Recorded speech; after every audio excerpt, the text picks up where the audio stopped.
I got to where I am now. And it was because of all the things that have happened, good, but primarily bad, that have gotten me to this place. But we don't think about that. You know, we think about all the stuff like, I can't believe this happened to me. Well, good. It had to happen to you, you know, because you wouldn't be here doing this thing that you're doing. You know, it's part of the journey. And when you can see that, then it takes the suffering away in my mind. It doesn't negate the feelings. It doesn't negate the God dang, that sucked. But what it does do is it in my mind pushes away that victim mentality. Again, of why me? I can't believe this. Well, it did, dude. So, you know, like here you are. What can we do about it now?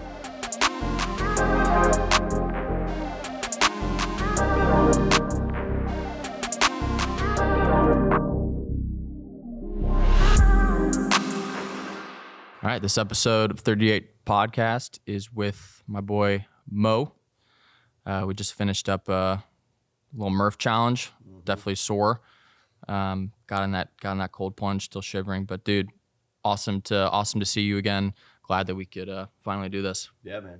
I know it's been a while. I think we talked about this last year a little bit. Yes, sir. Glad we could do it. Yeah, man, 100%. So we're currently in the Adaptive Training Foundation. I mean, my favorite gym I've ever been to. Just the energy and the mission here is amazing. Obviously, you worked here for quite some time, kind of helped build this place. Mm-hmm. Now you're in Denver, but you know, why don't you kind of take us from the beginning of how you got involved with ATF? Yeah, it's a fun story. I was actually, at the time, I was co-hosting a radio show in Dallas on Saturday mornings, and DV was David Voboro, founder of ATF, was one of the guests on the show. And 5:30. It's a funny story because the day before, my other friend that was the other co-host of the show was like, "Hey, my buddy's coming in next Saturday. He's a personal trainer, but he's doing some stuff with veterans. I think you'll dig him."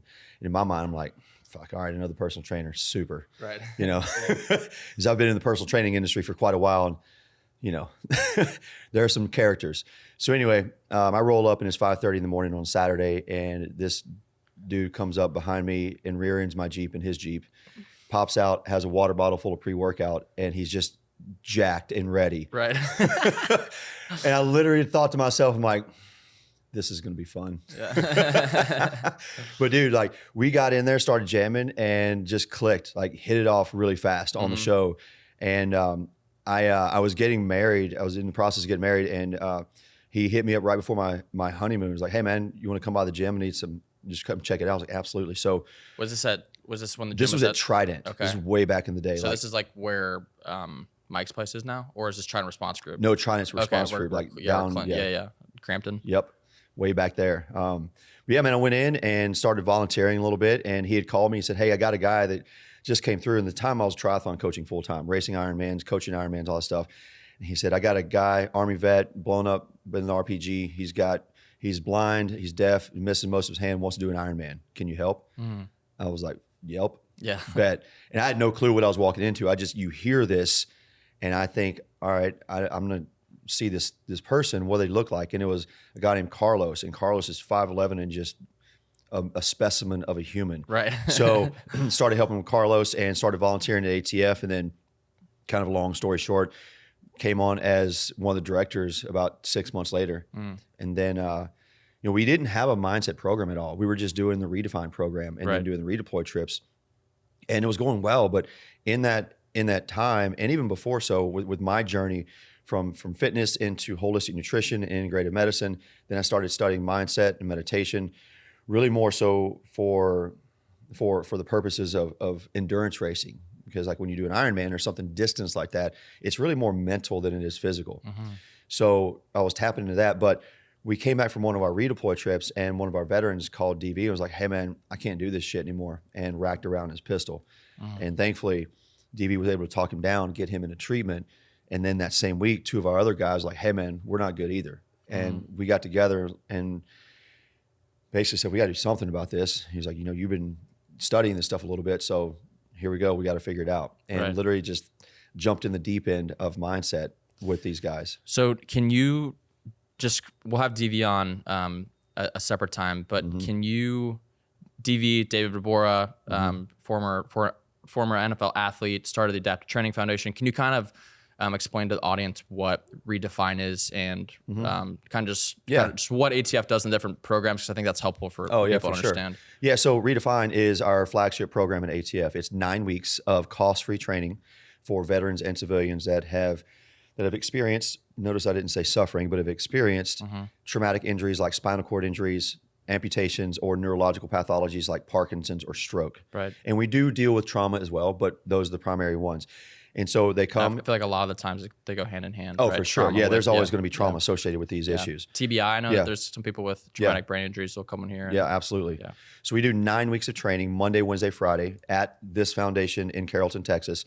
If someone's from out of state, out of country, we fly them in. We house them at an extended stay hotel down the road. We have a handicap van they can use. We provide them food. So it's cost-free training for that 9 weeks. So what they do is they come in Monday, and my role here as the mindset director was I get them for about 20 minutes prior to the workout.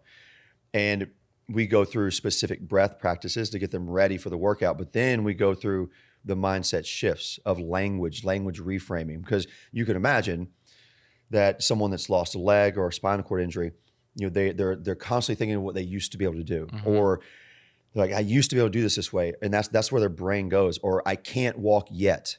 So we have to teach them to reframe their language of, I don't care what you used to be able to do. I don't care who you were before you walked in these doors or rolled in here. I care about what you can do now.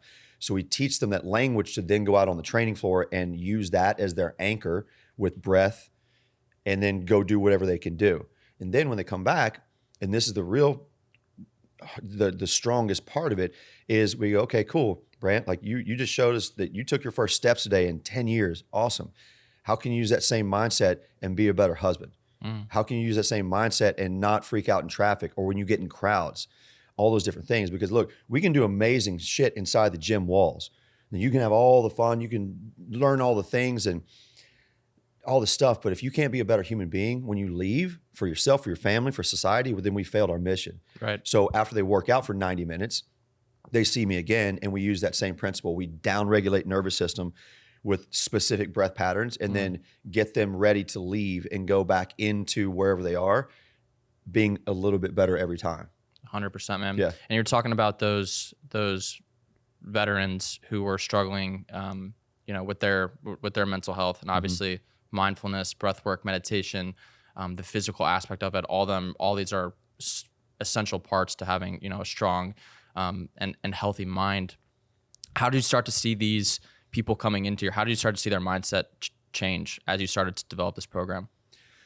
Well, initially when I started doing this, it was funny because I was literally just YouTubing motivational stuff. Right. I would play like TD Jakes. Yeah, it's a good way to learn. Yeah, and then finally I would start to do it. But anyway, when I went through my meditation teacher training, and then just doing a lot of self-study, and learning from other people in the field of positive psychology, of neuroscience, the concept of language would come up. So watching someone change, it's a journey, and a different journey for every person, because you might come in and be so ready to change. It might take you a week, maybe 2, and then you're in it. But it might take somebody else almost a full 9 weeks before they're really fully invested in it. And they start to see that they can, and start to almost erase the whiteboard of all the things they think they should be able to do. So, like anything, man, it's so individual. It's individual for each person. And it just takes its own course. Yeah, 100%. What is your, I'm sure you have many, many stories of this place and the people who have come through it. What's a story, and you don't have to put names into it if you don't want to, but what's like a story or a person you're very proud of, how they came in, how they came in this place, and then how they left, and how their mindset changed, how they changed physically, how they changed emotionally, spiritually. Can you walk us through one of those stories of the athletes? Absolutely. Dude, there's so many, thankfully. I mean, dude, every time I walk in this place, it's like, it's incredible, man. It's a special place. The one that always sticks out, the most profound to me, was really the first one, and in my mind, the biggest one, to show you the power of the mind. And his name's Mike Moss. He was South African Parachute Battalion, 74, 75. And Mike was watching Lone Survivor in 2010 and saw a scene, and something popped. And he was like, immediately tasted blood. And literally it triggered a seizure, and then triggered Parkinson's there after that. So Mike, when he came in, man, like day one, it took him almost 5 minutes to say his name, where he was from, and what happened. Like he couldn't speak. It was just, he was stuttering, and his tremors were so bad. And we do an assessment on day one, and Mike walked probably, I would say, the equivalent of 8 to 10 feet. And it took him 2.5 minutes to get that far because he was just so locked up and bound up. And then when he got there, he fell because his Parkinson's would translate in his legs and in his right side. So he just collapsed. Yeah. Well, through early on in the process, also understood that Mike was a sniper when he was in. And so Mike with Parkinson's, literally like this is what his hand would look like. And he shakes all over the place. But when he got on the gun at the range, like then 250 meters, quarter size groupings, like sets of 5. Mm-hmm. As soon as he came off the gun, back at it. And I was like, what the fuck is this? Like, what's going on here? There's something to this. Right. So one day, and before we had this beautiful 18,000 square foot facility we're in now, we were in this small, dark room down at Judd Court where you know it. Yeah, yeah. And it was loud, man. Like, and you can imagine someone with Parkinson's, that can be a trigger. If it's dark, if it's loud, there's a lot of people around you. But we have to expose them to that environment. Right. Otherwise, we're not doing our job. Exposure therapy. Exactly. Yeah. In a safe way. Right. But one day I was in the office and they were like, hey, man, you got to come get Mike. He can't get off the floor. And went and grabbed him. He was on the floor having one of his moments, got him outside, and finally got him standing up. And he was walking around with a wooden dowel to help with balance. Mm-hmm. And he's standing against the wall, and I'm talking to him through his breath. And I'd also noticed that with breathing, we could kind of manage the tremors a little bit, but he closes his eyes and he starts going through this thing with a dowel over in his head and back and forth. And I can watch him, and the tremors are starting to stop. And then there's the big tire that we flip out back, 250 pounds. He puts the dowel down, walks over and flips the tire. I was like, oh shit, okay. Then he walks over, flips it again, walks over, flips it again, and looks at me and winks, and then walks off. And I was like, what did you just do? Yeah, like how did that happen? Right. And he couldn't explain it. And as I said, what were you doing when you were doing that thing with the dowel? He goes, well, in South Africa, I used to hang glide a lot. He said, I would catch thermals and ride them for hours, but I would run off the side of the cliff.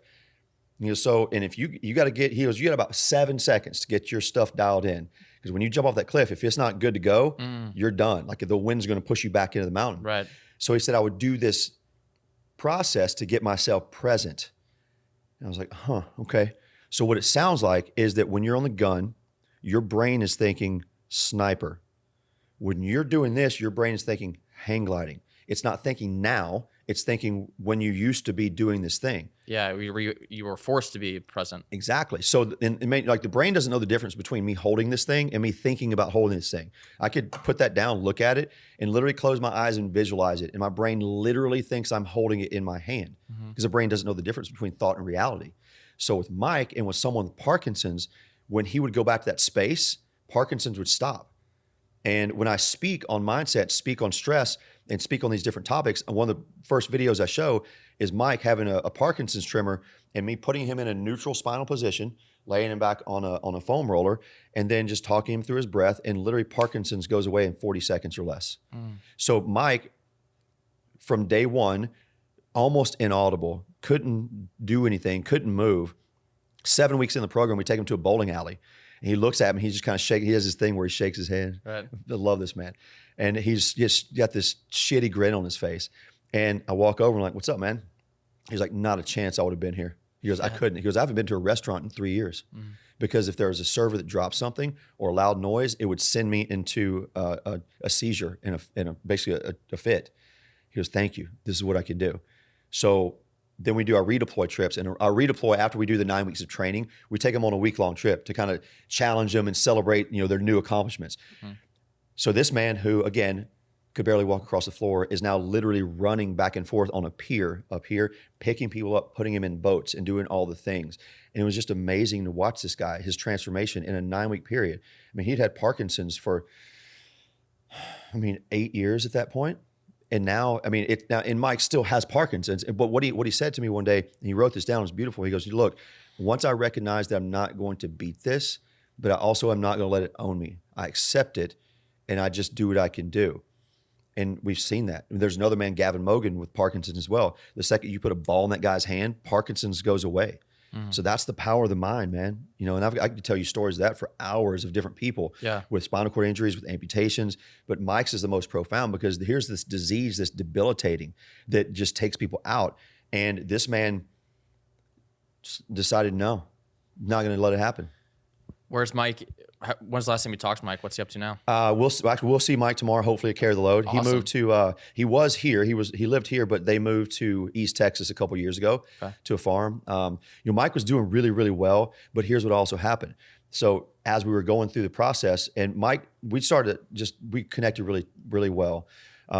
He would start telling me stories of when he was in. He was doing he was in the War of Angola, 74, 75, which, according to the U.S. government, never happened. Like he got his papers validating his participation in that war in 2018. He showed it to me. Like it didn't happen. And the things that they saw. So anyway, he would tell me the stories about that, giving me books about it. And then the Parkinson started to come back.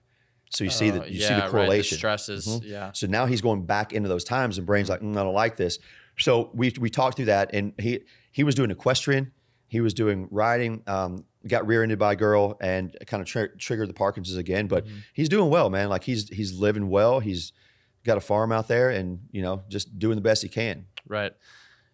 I love that story, and I love what you were, just the power of the mind, because, when we talk on the show, we talk a lot about depression, anxiety. And one of the things that you said is that your brain doesn't know the difference between thoughts and reality. And when you're going through, especially battling with mental health, you don't need to believe the thoughts that you have. In fact, the thoughts that you're thinking are most likely lies. Like, especially in the lens of depression and anxiety, your thoughts are lying to you. Your thoughts are not reality. So you have to retrain yourself in order to understand what is real, right? And you can create that reality that you were talking about.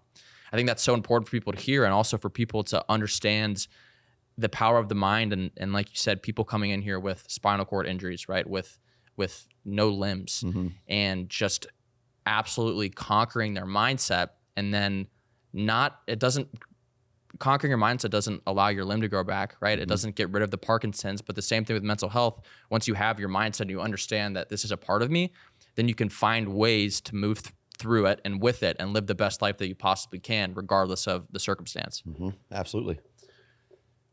For the people listening now, and you talk a lot about language, and you talk a lot about how we speak to ourselves and how we speak to other people, what are some tips that you can give listeners that they can start today, right? To start to change their mindset, getting away from that victim mindset and moving towards, a mindset that is powerful, empowering, and positive. Yeah. So we think an average of 60 to 70,000 thoughts. Most of those thoughts, up to 80%, have been documented of what we don't want to happen and what can't happen. So we wake up already thinking about all the things we don't want to do and don't want to happen in our lives. So what we do, and what I've taught here, and even taught these clients in general, is it sounds simple, but a lot of people it's not. Is what can you do right now? Like, I want to be able to walk again. Okay, what can you do in that? Well, I can't walk yet. All right. Can you extend your knee? No. Can you flex your core? Yes. Then do that. So what can you do right now in this moment? Do that one thing, and then do the next, and then do the next. And don't worry about the rest of it.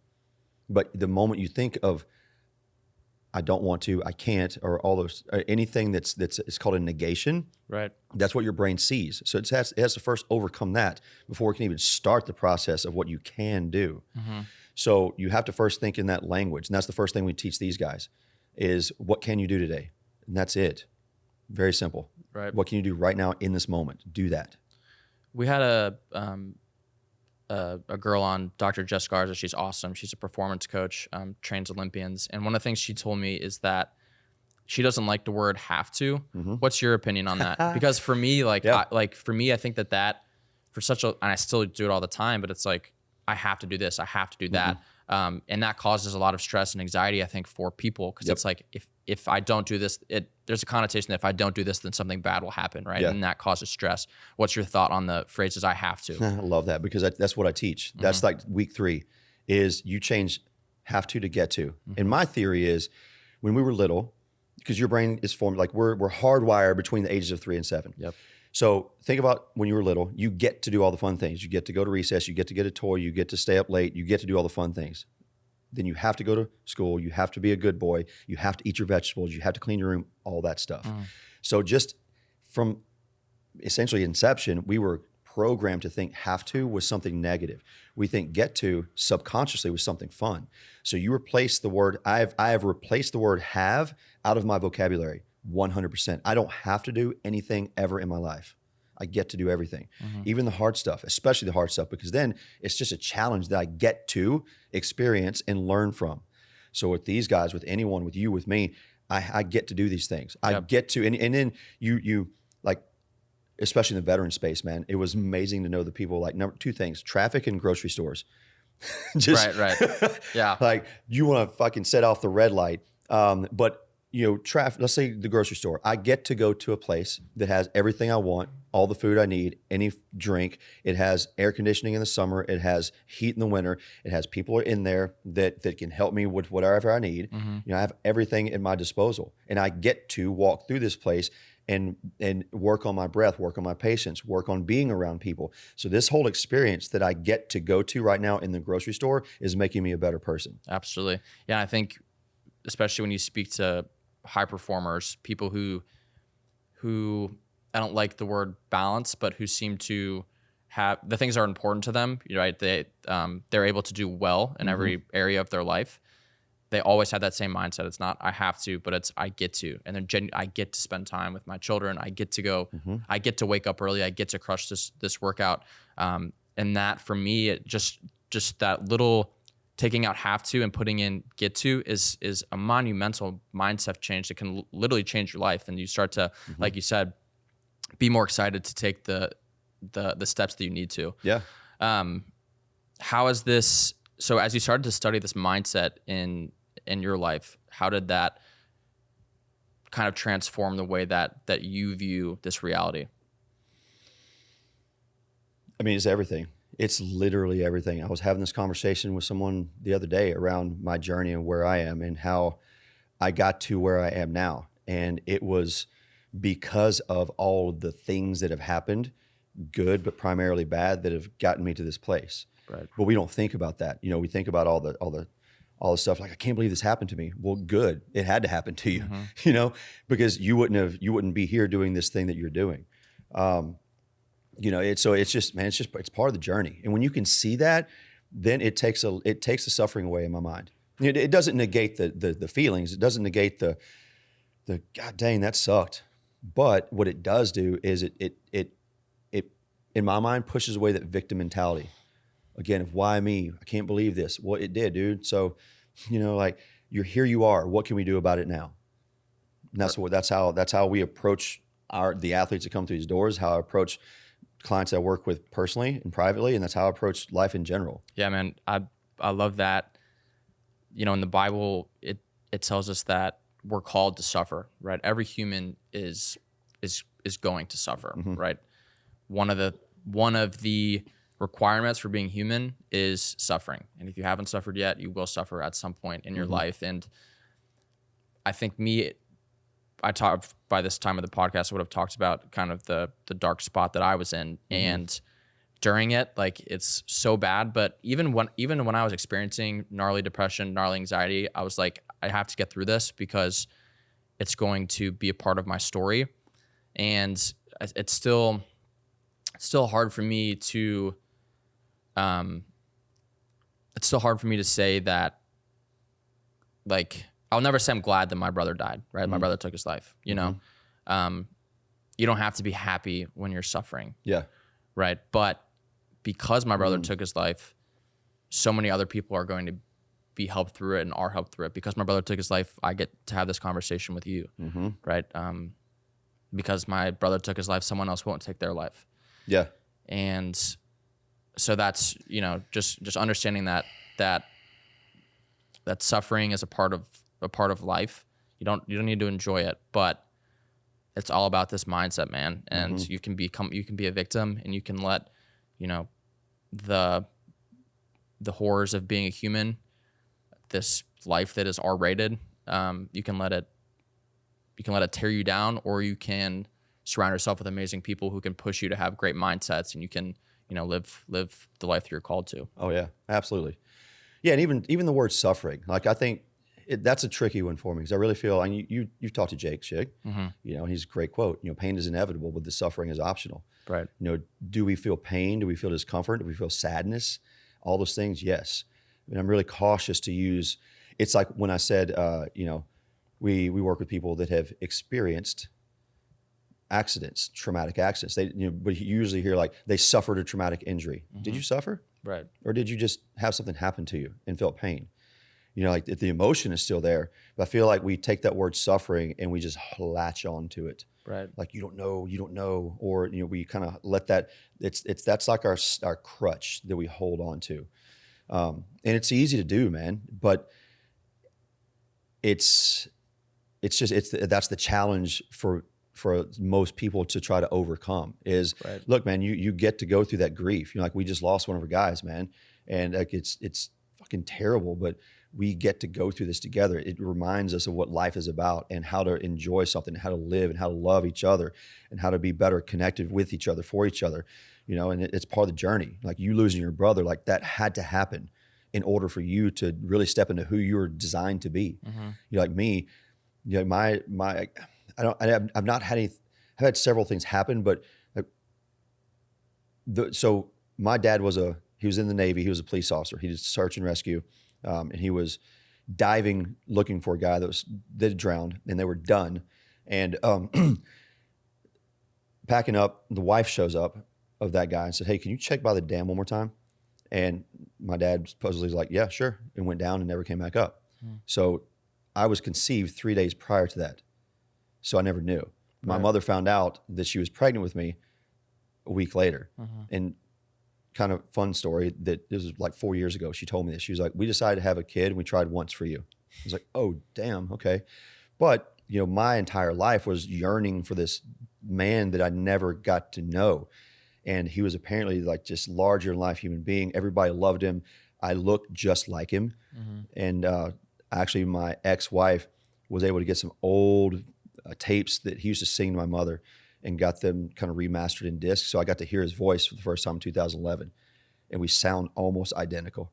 And we sing almost identical. And it's weird, like the synchronicities between us. Right. But my entire life, I've always yearned for this man.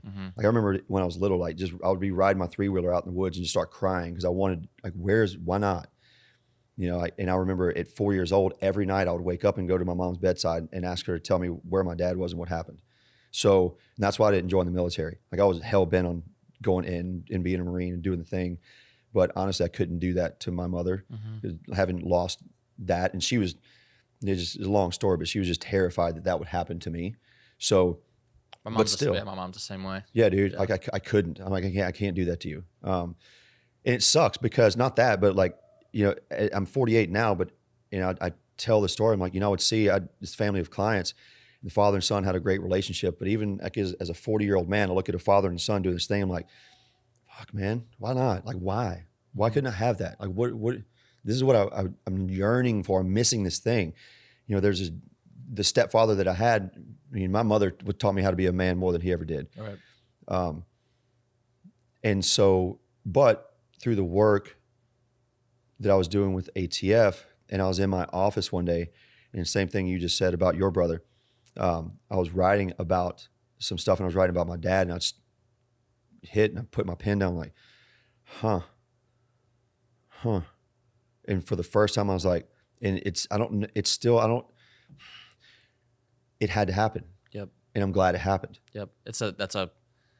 You cringe. Like, to say I that. still can't say, like, I don't think I'll ever say I'm glad. Yeah. I won't ever say I'm glad that my brother took his life, because that wouldn't be the truth. No. But it did have to happen. One of the things that I say, and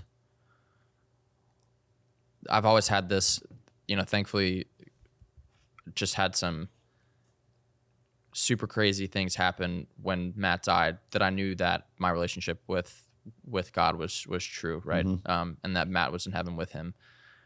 But since the beginning, I know that God took my brother because it was time, and that Matt, who was a born protector and was called for service, he could help save way more people by God's side in heaven than he ever could on the battlefield, right? And so do I wish that I've been having so many, I don't know if it's Memorial Day or what, but so many dreams of just like my brother's still here. Like I had a dream literally that I was in ATF working out and my brother walked through one of the doors and I was like, first of all, hell yeah, like you're alive. Yeah. Second of all, like, dude, I started this whole thing. Like, where have you been? Like, kind of revolves around you know, you not being here and like all this stuff. But it's just like wild dreams like that. And like, man, I wish he was here more than anything. Like, I wish that he could meet you. I wish that he could meet TV and, you know, be a part of this whole tribe. But because he died, so many more people are being helped, right?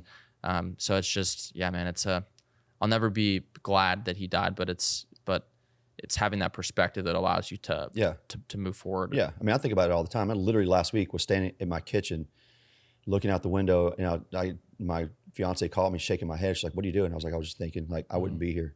I wouldn't be doing this. I would have never met any of these people if my dad was alive." Right. You know, so I think about it, I'm like, I'm so grateful that I've been able to do what I was able to do, because I've been able to help so many people and learn so much and really be who I'm designed to be because of that, not in spite of, you know, and you'll hear that too.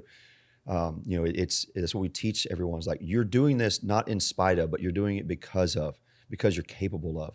So because my father passed away in the way that he did and the way that I've lived, I've been able to experience these different things, which has led me to talking to you. There's not a chance in hell we'd be doing this right now. No. Neither one of us, you know what I mean? Right. And when we get to look at it that way, then we take it away from it being about us.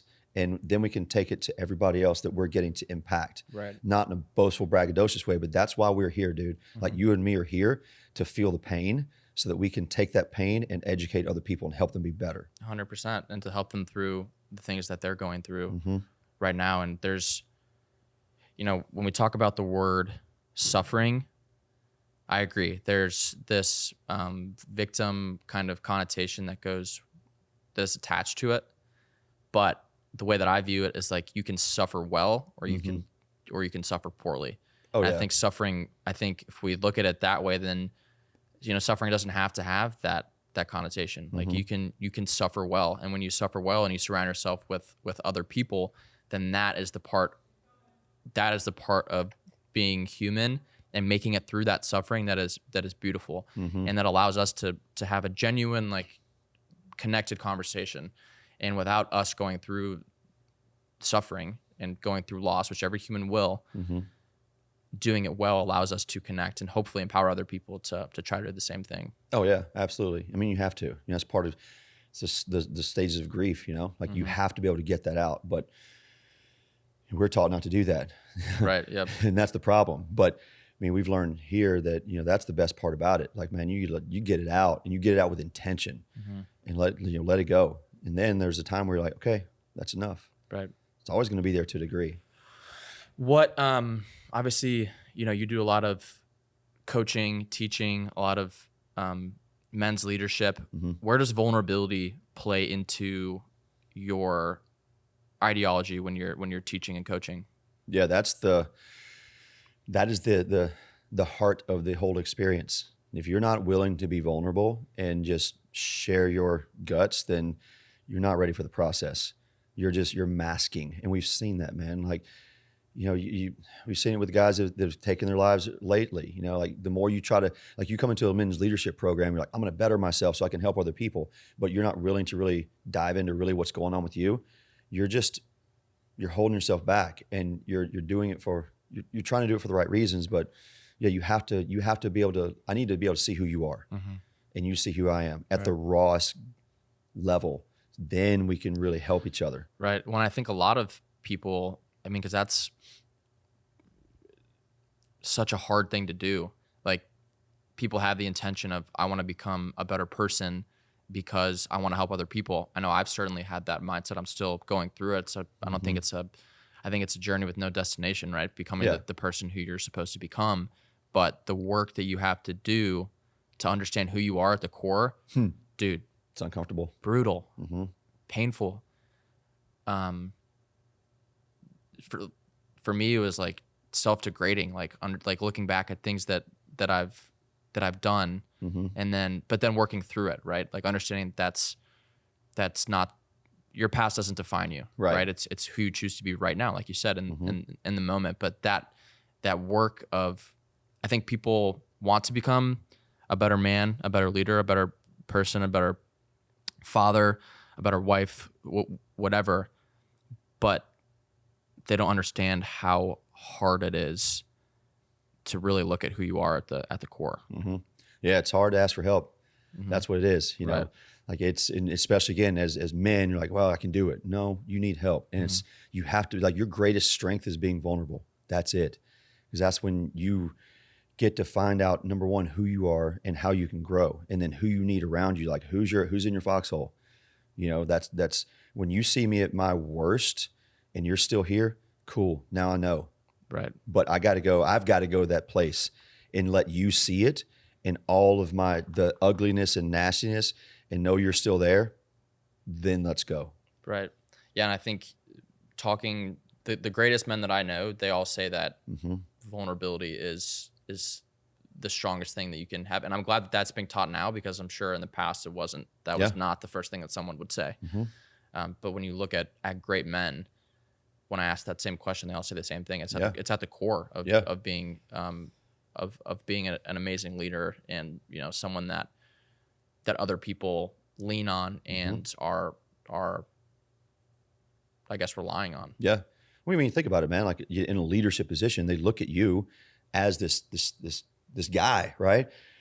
And they think, oh, I need to be like Brant. Like, look at how he holds himself. Look how he carries himself. But they don't know inside. You're fucking shivering. You're terrified. Right. And when you can tell them, like, man, I was scared as hell going out there. I didn't know. You know, I didn't know what was going to happen. I'm like, oh, really? You felt that? I'm like, yeah, and it's okay. Then that allows them to go, oh, so it's okay for me to be nervous to step in front of the board and speak, or stand up at this meeting and open my mouth. Yeah, man. Like, everybody's scared. Oh yeah. But when you do it, and then you see that there's no judgment, that's when you start to grow. Or the people that do, you're like, okay, copy, got that. Right. And it's the same thing with what we were talking about earlier, like suffering well and suffering poorly. When I was going through, like, very recently, depression and anxiety, like in the beginning, I think when you're going through suffering, like there's not a right or wrong way to do it at first. Once you understand the steps you need to take, then that's when you can start to suffer well. But I'm so glad that I went through that experience, because now I can tell people on this podcast, people that that look up to me, or, you know, who ask me questions, like, dude, I know exactly where you are. I've been I've been in my bed, not being able to get up, not wanting to go to the bathroom, not wanting to cook, right? Not wanting to talk to anyone. I've been exactly where you are. Like, I know how hard it is. This is what I did to get out of it, right? And you can, once you go through that experience, then you can help other people through it as well. But you have to be willing to be vulnerable and swallow your pride and say, I didn't go to the gym for 3 months for the first time since I can remember, right? I did cancel plans. I purposely avoided you because I was so anxious and depressed. Once you tell people that and you swallow that pride, and you're willing to put yourself out there and be vulnerable, then you can help so many people, and people connect and respect you a lot more than they did before. Oh, absolutely. Yeah. Once they see you're human. Right. Yeah. That's all they want. And we're all human, man. I'm curious, and we'll wrap after these, but working with all these athletes and mindset, working with all of your clients, not, you know, with nutrition, with healing, with fitness, what are some things that you would tell people who are in a funk right now? You know, maybe going through depression, maybe in the darkness, in that victim mindset, whatever it might be. What are those next steps that they can start to take today, right now? Yeah. You know, and I've done a lot of work with plant medicines as well. And there's a saying that is, the only way through is through. Like, you've got to go through it, and you're getting to go through this. And like you've already said it, man, like, whatever you're going through is there to teach you. It's there to show you something. It's up to you what that something is. It's up to you to be able to go, okay, damn, this sucks, but I know I'm not going to be here forever. It's the law of impermanence. Nothing lasts forever except for death. And we're not even certain of that. So just recognize that where you are now is not where you're going to be. And it's ultimately up to you.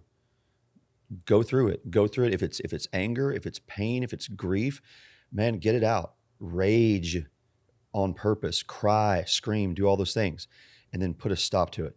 Like literally set a timer for 10, 15 minutes and just go the fuck to town and then stop and then go about your day. And then when you need to do it again. But whatever you're going through is just, it's a part of your journey, and you will come out of the other side of this stronger, better, wiser, and be able to help people, because that's what it's ultimately about. Like, you go through this for a reason to better yourself, but also there's somebody that your path is going to cross that your story can help.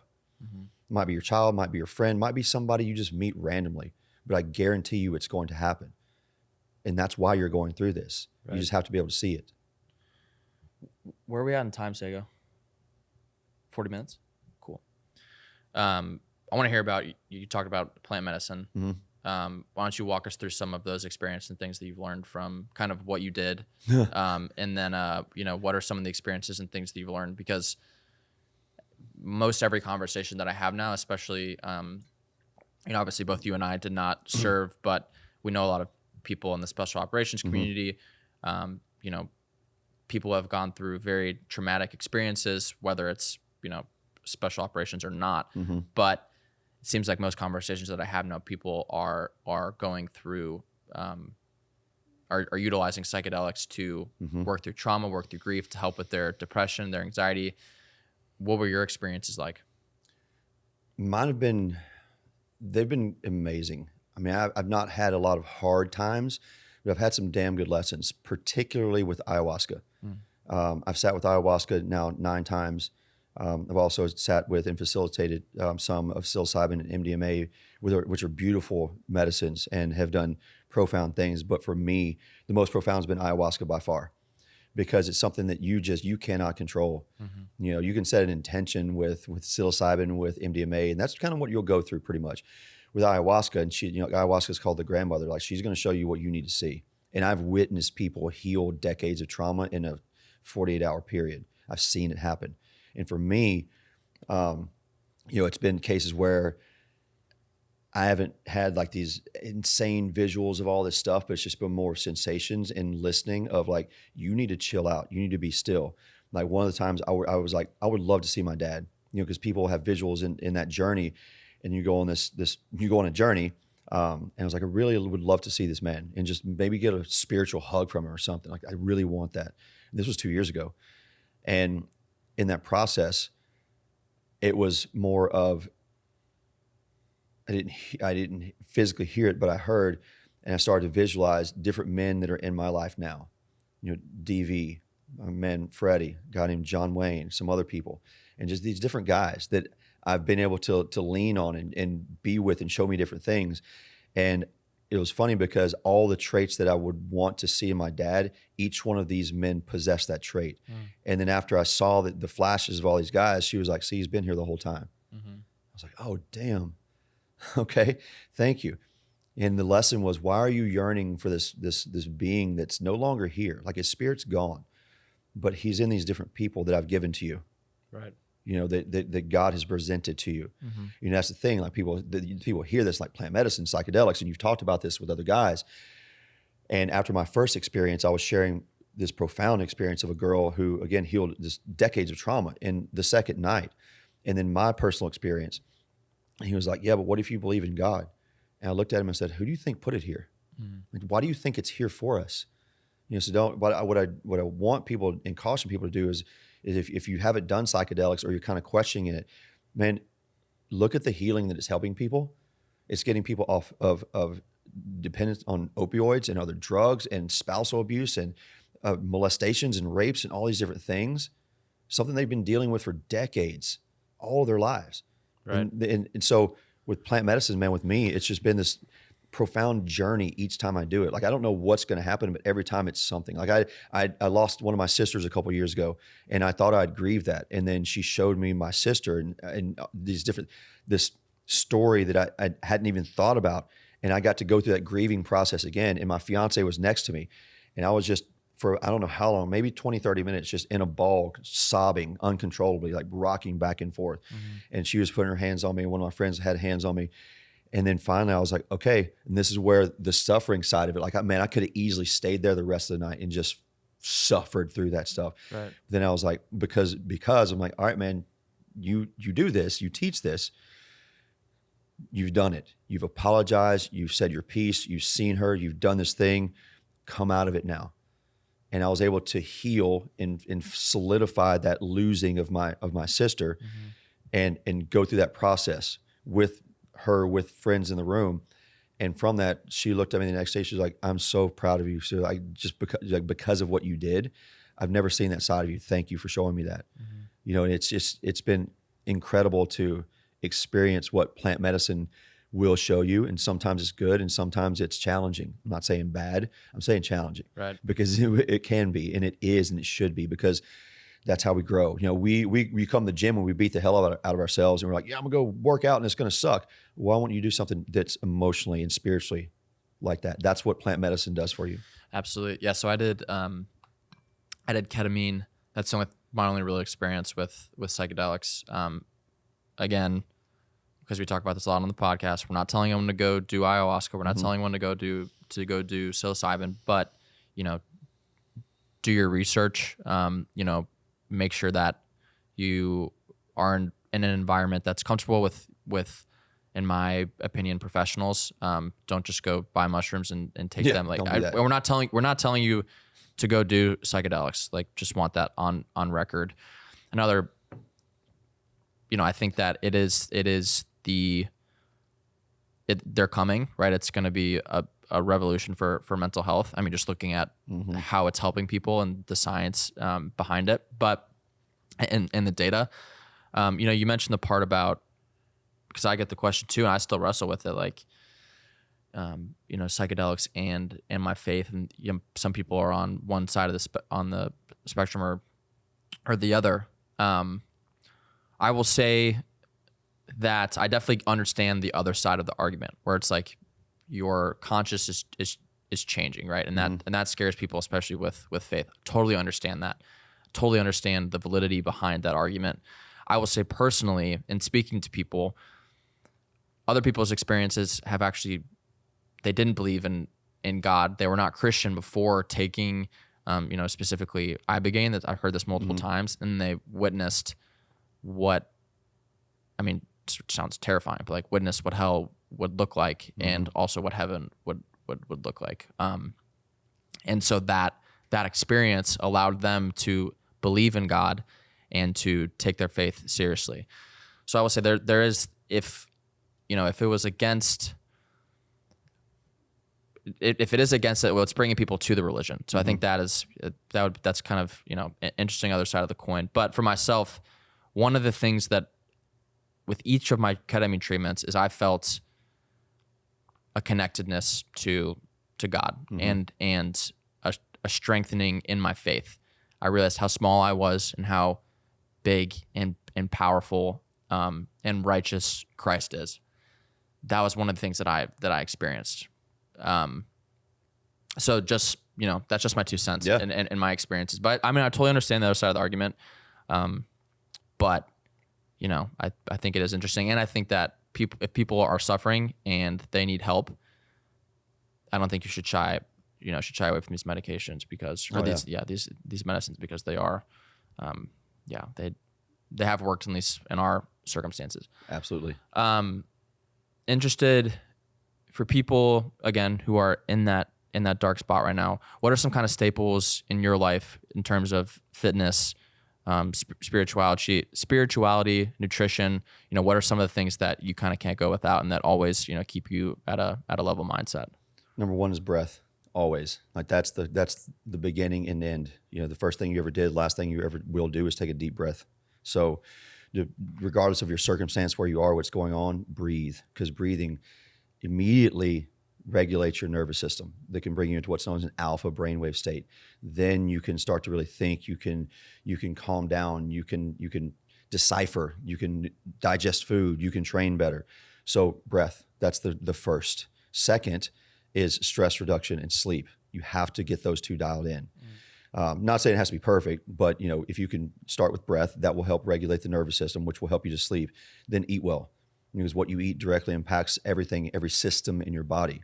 So if you can not eliminate, but reduce a lot of the junk, the processed junk that's creating inflammation that you don't even recognize, that's one of the reasons you feel so poorly, which will then translate into a negative mindset, then go start exercising and training. It's in that order. Got it. Breath, stress, nutrition, train. For people, because, in my own life, it's like you don't get to choose the external conditions of what is causing stress. What are some ways that people can help to manage the stress that they're experiencing? Just realize it's part of this process, man. Like, again, you get to go through this. That goes back to what we talked about with that word, is you're getting to experience this. It doesn't mean it has to be good. You don't have to like it, but you're going through it, and understand that you're going to learn from it. And it's just part of the process. And it's there to challenge you. Without challenge, there's no growth. Right. Without growth, what are we doing? 100%, man. Last piece of advice for people listening, and then why don't you tell us about your new gig in Denver? Yeah. Really, I think it's what I just said, man. Like, your life is up to you to a degree. Right. Control what you can control. Again, those two things without fail are going to be your language and then your breath. Because there'll be times where you might be working out hard, you might be doing something where you can't control your breath. Like, you might be in a hard ass workout. Like, I can't slow down and breathe, but you can't control what you say to yourself. So reframe your language. You get to experience everything. You don't have to do anything ever. You get to do this. Focus on what you can do in this moment, what you can do today. Cut the deck and move forward from there. And then breathe. Wake up in the morning, spend 5 minutes breathing. You have the time. You don't have to get out of bed. And then every hour and hour, breathe. What's your typical breath routine? For that, it's for 5 minutes. You can do the box breath, but I'm more of a fan of, like, maybe if it feels good and there should be no stress in this, about a 4 to 5 second inhale and a 2 to 3 second pause, and then about a 6 to 8 second exhale. That long exhale with drawing the diaphragm in, that's what stimulates the parasympathetic nervous system. This isn't a habit for me yet, but I definitely I've been getting in the cold a lot, which has helped a lot with my breathing. But when I start my mornings with the double inhale, so I do that for 5 minutes and out through the mouth, like it's like a calming energy, right? It's like you're ready, like you're confident. Everything seems slower throughout your day. Like you have a better grasp on things. So I've been really liking the double nasal inhales. Has been good for me. Good. Love it. Yeah, man. Well, why don't you tell us about what you got going on now with Brute Force? Yeah. And then we'll let you get out of here. Yeah, man. So it was a hard leave to have to leave to get to leave this foundation. Sure. But again, like, that was a mindset challenge for me of, you can stay here, but you need to grow, and here's where it goes. So I was offered the opportunity to help take over and run Brute Force training, which is we were the first 8-handled sandbag company on the market ever. So we were given the opportunity to purchase Brute Force through Navy SEAL Commander Mark Devine, who is founder of SEALFIT. So myself, my CEO Jeff, Mark, and his second, we've taken over in January and moved to Denver for that purpose. And we're really restructuring the entity of SEALFIT and of Brute Force, where we're offering we offer gear. So we've elevated the way people use sandbags and kettlebells and weight vests and all that stuff. Offering more community events. We're doing a big online push with some different training apps and stuff like that to help people just be better human beings in the way that they train. And then education. So it's been a fun process. It's definitely had some challenges along the way in the 5 months that I've been there so far. And again, that's part of the journey. And we're getting to experience these things because that's what's going to help us grow. Right. We sat there like, damn, I wish this wouldn't happen. That doesn't make a good story. But yeah, man, it's a fun time, man. It's good because I'm getting to reach out and use my experiences from ATF and these guys and all the other things, and just branch out to people that would have never known it before. Right. Yeah, I'll be in Denver mid-June, so we'll have to link up there, get a good workout in. Would love Brute Force to be a part of the 38 Challenge event we got going on July 15th. And dude, this has been an awesome conversation. I know it helped a lot of people, so I appreciate you, man. I'm glad we could get this in, and then we'll go run and walk for 24 hours tomorrow. Let's go. Awesome. Appreciate you, brother. All right, bud. Cool.